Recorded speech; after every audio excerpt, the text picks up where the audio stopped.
Andy, dude, I'm a big fan, so thank you for coming on and talking with us. Well, thank you, Bobby. I appreciate this. Yeah, this is I've sort of learned to have everything everywhere.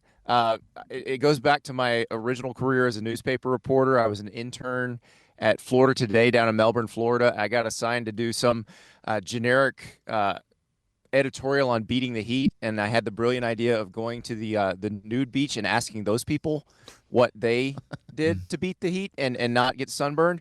And I realized that I was dressed in the dress code of the newspaper. I was wearing a white polo shirt and green slacks, which made me look exactly like a Brevard County sheriff's deputy. So they were all running away from me.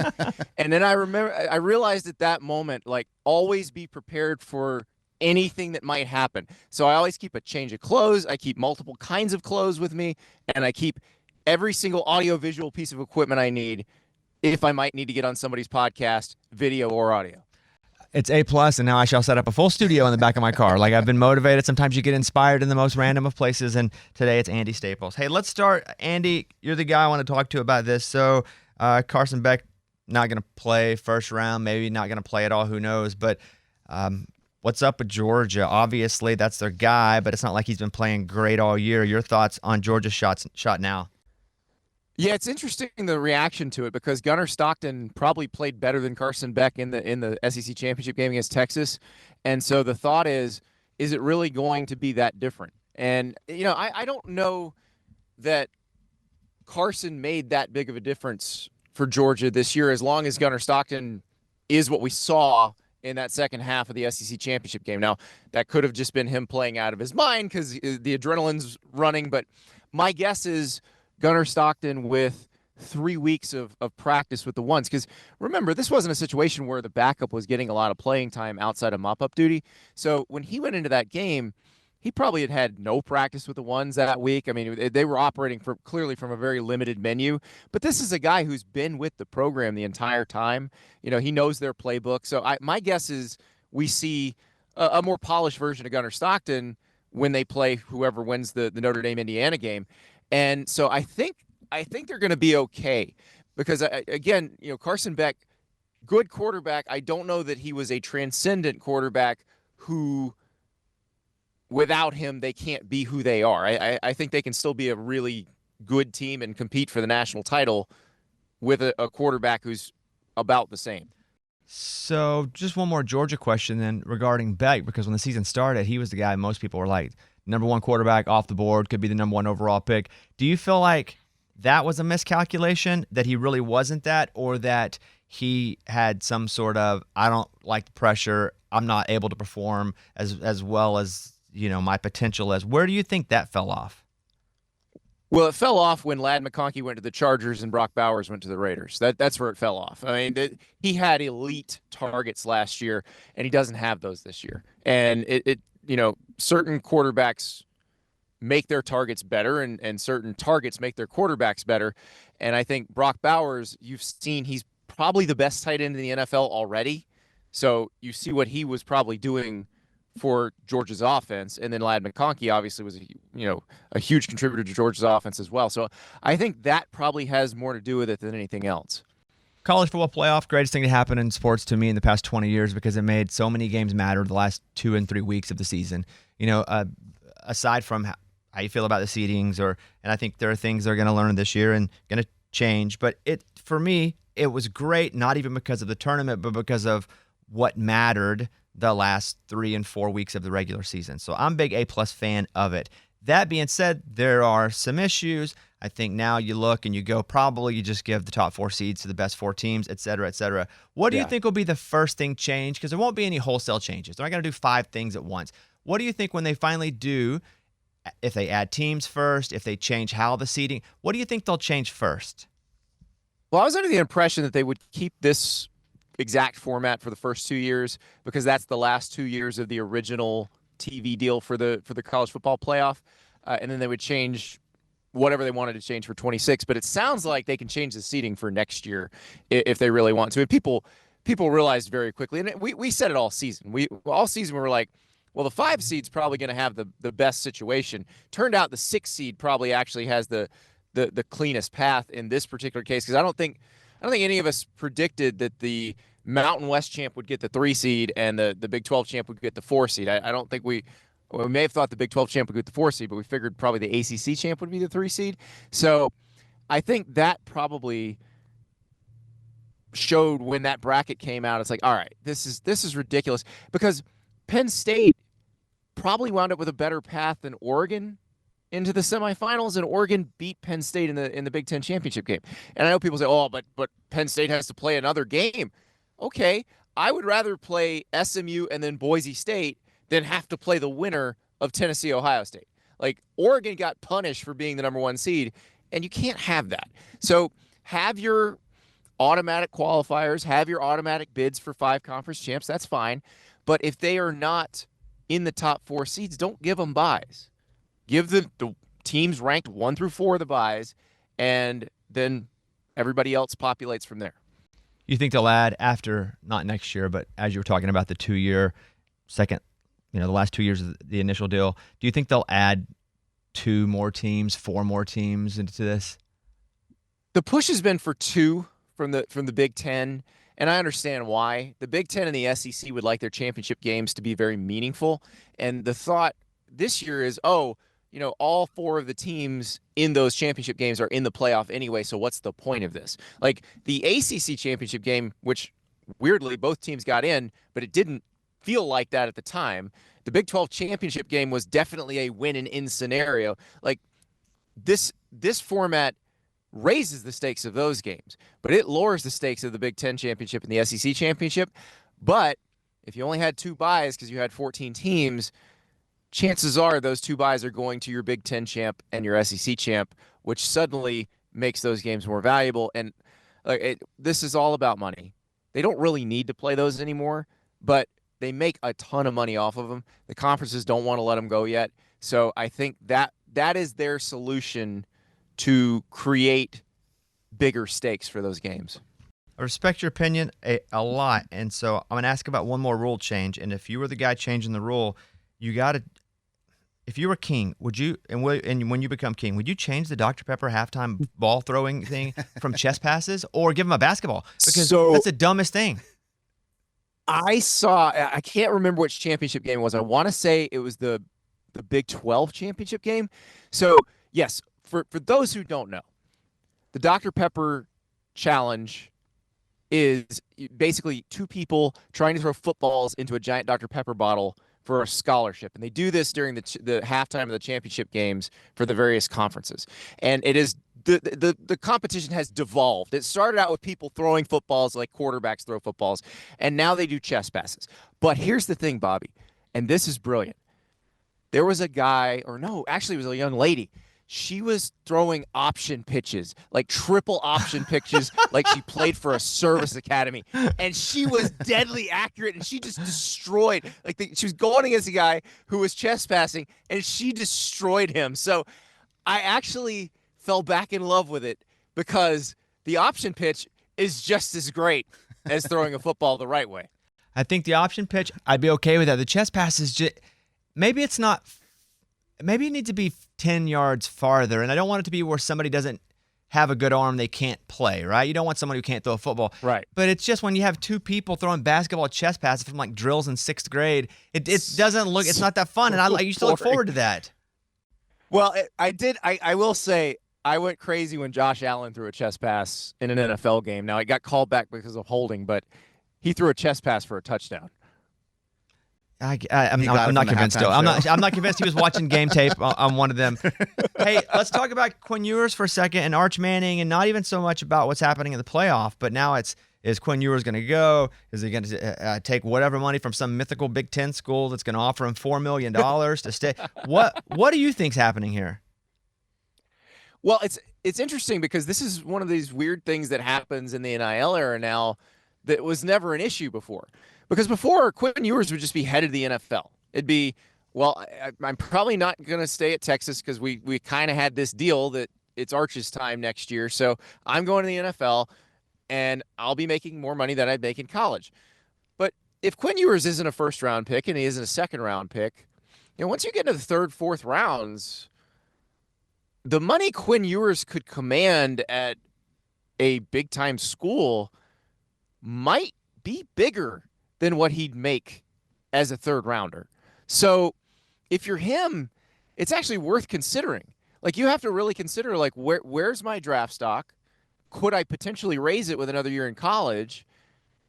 And if that's the case, can I make the same or more money in college? Because if I can, I'm going to stay. I mean, you're looking at Bo Nix now in the NFL.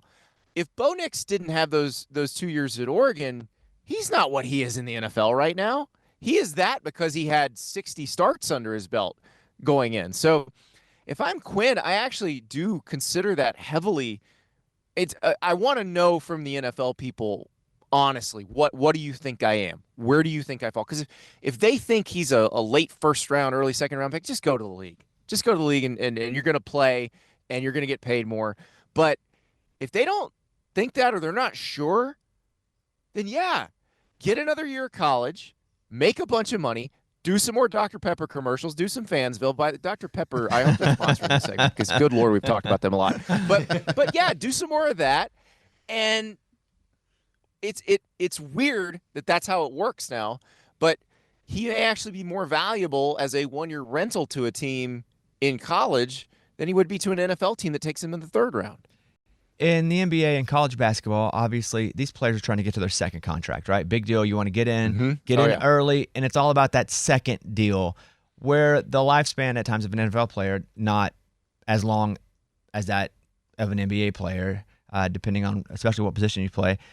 Would that factor in at all to somebody who's like a second or third round? Yeah, you might make less money, but you want to try to get to that second deal. It's a 4-year and an option whenever you go to the NFL. Is that even being talked about? If you're a running back, yeah. I mean, running backs don't want to stay in school. If you have any chance of being pretty good in the NFL, you don't want the tread taken off your tires. You want to get to that second contract. Other positions where you're getting hit a lot and the injury risk is exceptionally high, inside linebacker type positions, those are other ones that you want to probably get to the NFL, start the clock on that second contract. Quarterbacks have a little bit longer lifespan. Typically, offensive linemen have a little bit longer lifespan. Edge rushers have a little bit longer lifespan. So those guys do have decisions that they need to make if they can raise their draft stock while still making a really good amount of money in college. What about Dabo going to the portal? First time, not a virgin anymore. It wasn't. It was the first non-quarter. See, nobody ever remembers. He took a quarterback out of the portal 3 years ago. 3 years ago? Maybe 2. It was Hunter Johnson, who had originally signed with Clemson and then didn't win the starting job. He was like a blue chip 5-star guy. He goes to Northwestern, decides, you know what, I'm going to do my last year back at Clemson. So that was the first transfer Dabo actually took. He did not take a single one this past year. So Clemson and the service academies, who don't take transfers, were the only ones that didn't.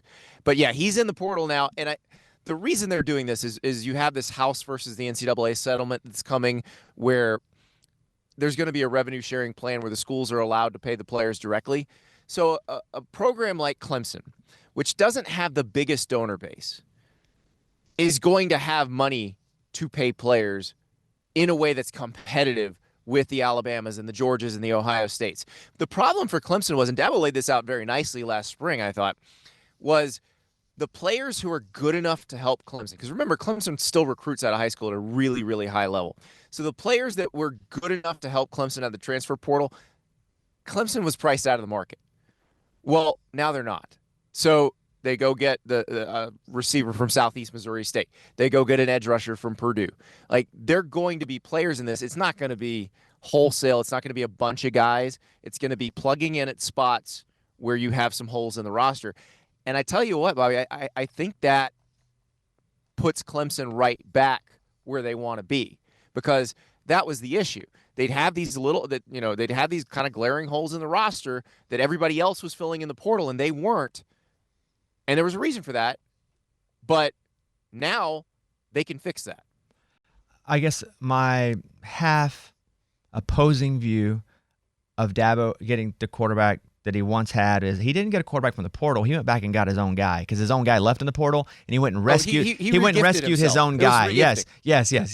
And so I hate Texas. I hate Texas with all my heart. Like, I hate Texas. I wish they would fall in a hole and not exist anymore as a team. I see those pigs. I see those pigs on your desk. Well, we have to hate. I hate Texas. I hate everything about them. And I don't want them to win, but man, defensively, their defensive line, it's a monster. And we have Texas fans here on this show, so I'm not going to say anything positive about Texas. So would you say something positive about Texas to just kind of help, balance us out? Yes, nastiest defense in the country. We spend so much time talking about Quinn and Arch, and it's really unfair to a very, very sound group of defenders that of the, let's say there's 12 teams in the college football playoff, so 12 offenses and 12 defenses, 24 units. The Texas defense is the one I trust the most out of those 24. Okay, cool. That's it. We're good on that one, guys. We're all Texas out. No more positive Texas. Thank you, Andy. All right, back to hate. No. Hey, Mike Vick being a coach. First of all, we saw the Sacramento State. That happens, and it's like Mike Vick maybe, and then now it's not. Well, I didn't know Mike Vick coached. So what do you know about this? I didn't know either. I didn't know this was something that was in his heart. But, it's interesting because if you've heard him talk after his football career, after the dogfighting stuff, after the imprisonment, he sounds like someone who has changed quite a bit, who has grown up quite a bit. And so, I do wonder with people who've been through a lot in their lives and who've done some things that they regret and have admitted that they regret doing those things, like there's probably something to teach to a younger generation. So I don't know if that's going to work. We've seen guys come out, who were very good players kind of go a little bit faster into the coaching ranks, so like move to a position that they wouldn't have normally gotten without the name. I thought Deion's done really well with it. Eddie George has actually done pretty well with it at Tennessee State too. So I think there's something to be, and Deion talks about this. He's like, why should that guy have to grind it out as a GA when he has so many more things that he can teach that the guy grinding it out as a GA can't? So I think it's worth a shot. Now Sacramento State wound up hiring Brennan Marion, who did grind it out as a GA and as an offensive coordinator at the FCS level and then the FBS level. So we'll see, those two programs, how they differ going forward. But I think it's interesting that the Vic thing, I didn't realize that was something he wanted, but I am curious to see what he is as a coach.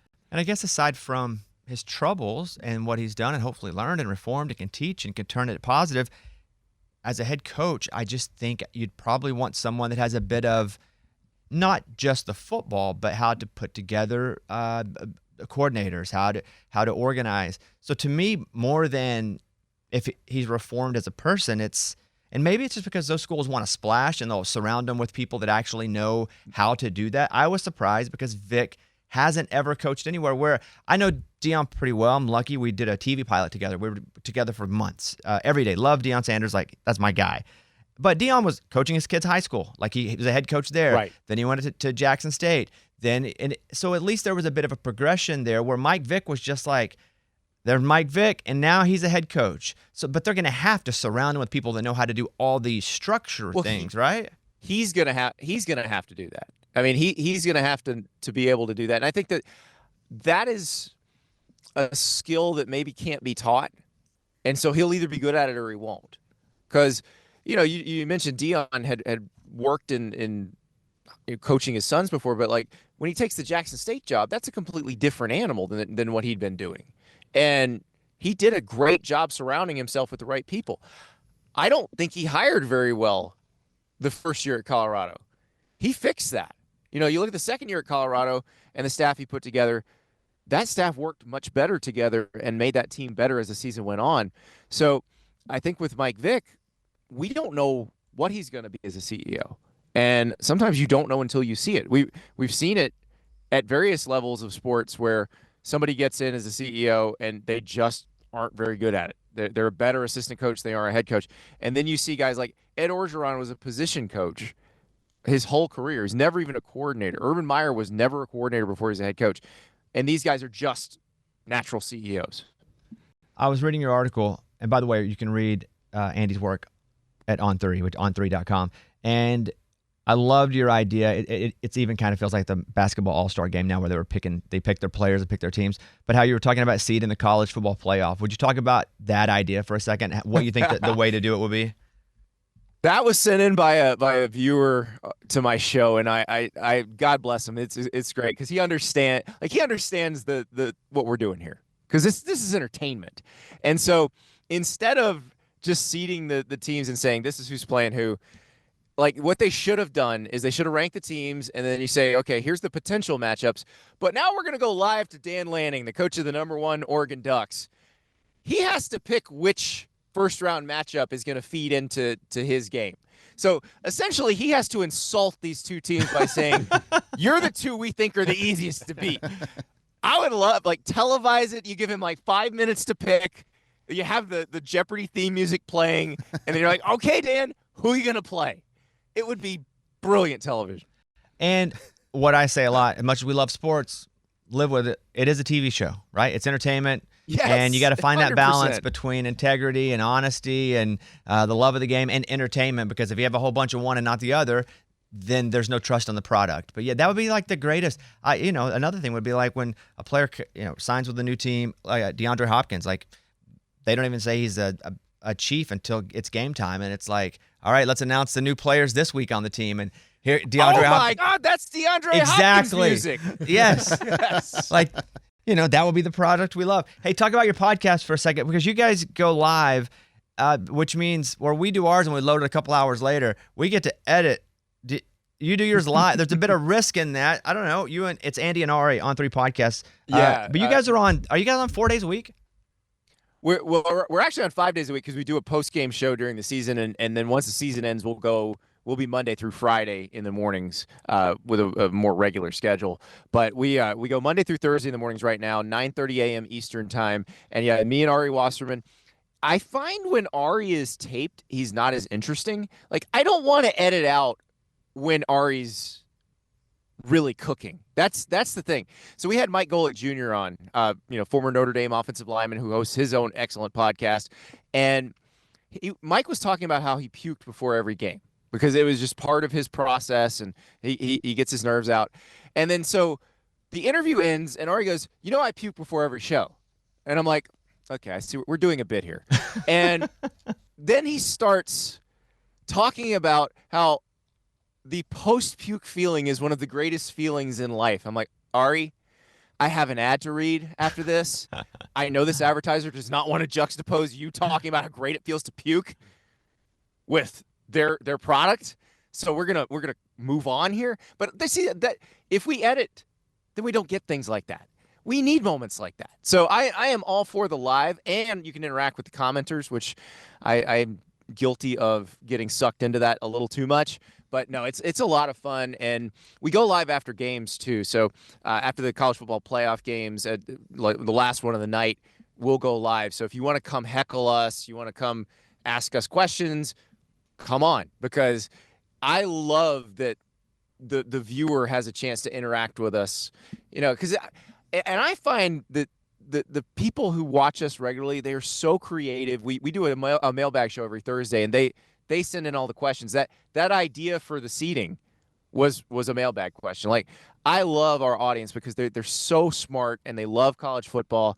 And so, if you guys want to join that group, they're the smartest, best looking audience. I have a friend named Chris Childers who works for SiriusXM. He says that all of his doctors listen to our show, and but you don't have to be a doctor. Like, any profession is welcome. Check out the Andy and Ari on 3 podcast and read AndyOn3.com. Hey, big fan of your work, have been for a long time, and at even other institutions I won't even mention here. But keep up the good work, and thank you for the time. And now I have to go build a complete podcast studio in the back of my car, so I got stuff to do today. But Andy, have a great weekend, and what a fun weekend it is, and hopefully I'll talk to you soon. Thank you, Bobby. I followed your career for a while, and you're an inspiration to all of us who are doing this stuff. So thank you for having me on.